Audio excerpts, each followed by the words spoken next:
Vamos conversar sobre políticas públicas. As políticas públicas podem ser definidas como disposições, medidas e procedimentos que traduzem a orientação política do Estado e regulam as atividades governamentais relacionadas às tarefas de interesse público, devem fomentar o diálogo entre atores setoriais, objetivando reduzir desigualdades, fortalecer exercício ético, criar mecanismos de coordenação intersetorial, promover a harmonia e fortalecer a competência. Os contextos conceituais das políticas públicas estão presentes no Estado, no regime político, no sistema político, na nação, no Estado de Direito, no Estado Social, Federação, Estado Federativo, Governo, regulação, reforma regulatória, as políticas públicas. Em todos os contextos, as políticas públicas irão exercer o papel e priorizar os direitos humanos e o bem-estar de todos. A saúde como política pública. E daí podemos fazer o seguinte questionamento: o que consistem as políticas públicas relacionadas à saúde, né?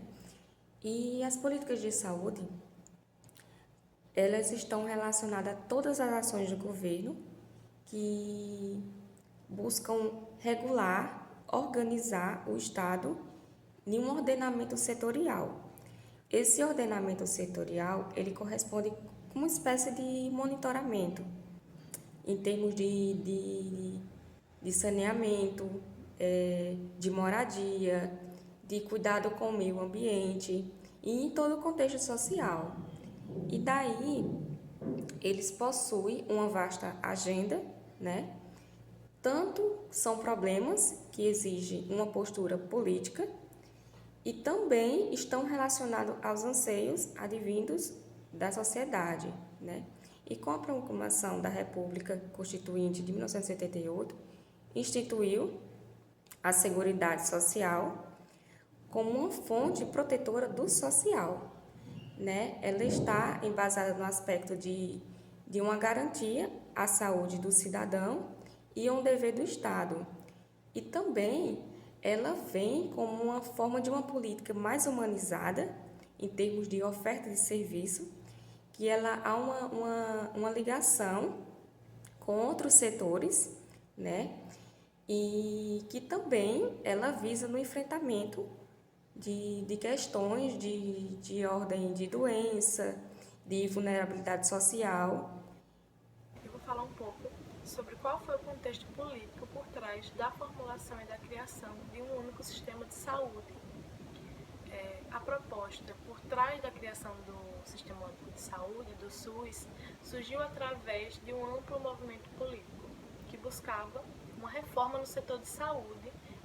Esse movimento foi conhecido como movimento sanitário.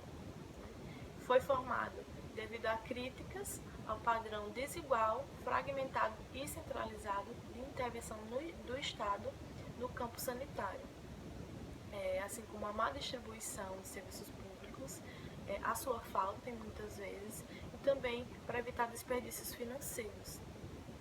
Esse movimento reuniu profissionais de saúde, né, profissionais na área de pesquisa, partidos políticos, progressistas, movimentos sindicalistas, reuniu também movimentos populares e movimentos municipalistas. O propósito, né, dessa reforma foi de reorganizar a ação do Estado no território nacional para assegurar um serviço universal e igualitário à população, né, e um cuidado integral à sua saúde, sem discriminação e de forma regionalizada, para se tornar um serviço mais eficaz e com qualidade ao povo brasileiro. Essa rede seria movida pelos mesmos princípios e diretrizes e seria integrada por um conjunto de todas as ações e de todos os serviços públicos, como, por exemplo, órgãos e instituições, né? Ou seja, postos de saúde, municipais, estaduais, federais, hospitais federais, hospitais universitários. Então, todos eles seriam integrados em um único sistema. Hoje nós vamos falar um pouquinho sobre como era a ação do governo antes do nosso Sistema Único de Saúde, o SUS. Hoje nós brasileiros somos privilegiados porque nós temos direito a sermos atendidos de forma gratuita em qualquer hospital do nosso país, em qualquer PSF, né? Sempre que necessário, sempre que precisarmos. Mas infelizmente a realidade nem sempre foi assim, pois até o ano de 1988, que foi o mesmo ano em que o SUS foi criado, a saúde pública ficava a cargo do INEPS, e era coisa para poucos, não era para toda a população, realmente.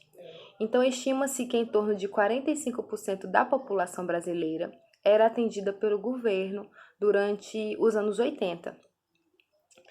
As pessoas que pagavam, as pessoas que trabalhavam, na verdade, com carteira assinada, elas sofriam desconto no salário e isso lhes dava acesso aos hospitais próprios do INEPS. Mas e o restante da população?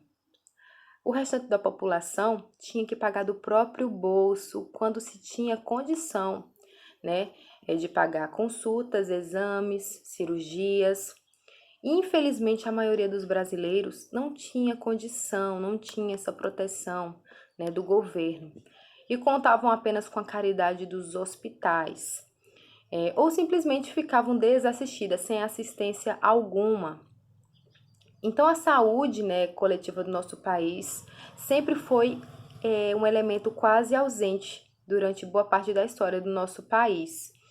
Antes do SUS, a saúde pública era quase inexistente, principalmente nas regiões mais pobres, que era do Norte e Nordeste.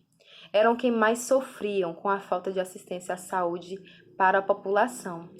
Então, é por isso que o Ministério da Saúde gosta de apresentar o SUS como o maior programa de inclusão social do nosso país.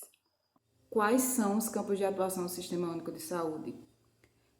São objetivos do SUS identificar, divulgar os fatores condicionantes e determinantes da saúde, formular a política de saúde destinada a promover nos campos econômico e social a redução de riscos de doenças e de outros agravos, bem como estabelecer condições que assegurem acesso universal e igualitário às ações e aos serviços para sua promoção, proteção e recuperação, e assistir as pessoas por intermédio das ações assistenciais e das atividades preventivas.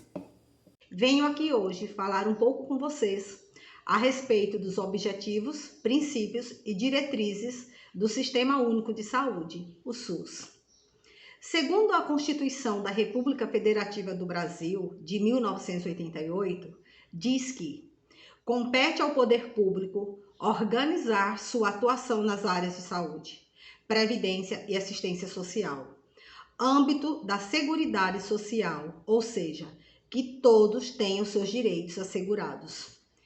Tendo como objetivos principais formular, implementar a Política Nacional de Saúde, destinado a promover condições de vida saudável na prevenção de riscos, doenças e agravos à saúde de toda a população e, ao mesmo tempo, assegurar o acesso equitativo, ou seja, acesso de igualdade que seja justo, ao conjunto dos serviços assistenciais para garantir ação integrada à saúde. O Sistema Único de Saúde, o SUS, é regido pelos seguintes princípios e diretrizes principais. A universalidade, que todos, sem distinção, tenham acesso às ações e serviços da saúde em todos os níveis. A integralidade, a condição integral, não parcial, de compreensão do ser humano, ou seja, o sistema de saúde estar preparado para ouvir o usuário e entendê-lo, inserindo em seu contexto social. Igualdade na assistência, descentralização político, com direção única em cada esfera de governo e participação da comunidade. As ações e os serviços da saúde pelo sistema de saúde podem ser executados diretamente por instituições públicas ou completamente por instituições privadas, tendo também de pessoa física ou jurídica, do direito privado, com convênios ou contratados mediante contrato de direito público, cabendo ao poder público sua regulamentação, fiscalização e contrato. Tudo isso, uma vez se operacionalizado pelo Ministério da Saúde.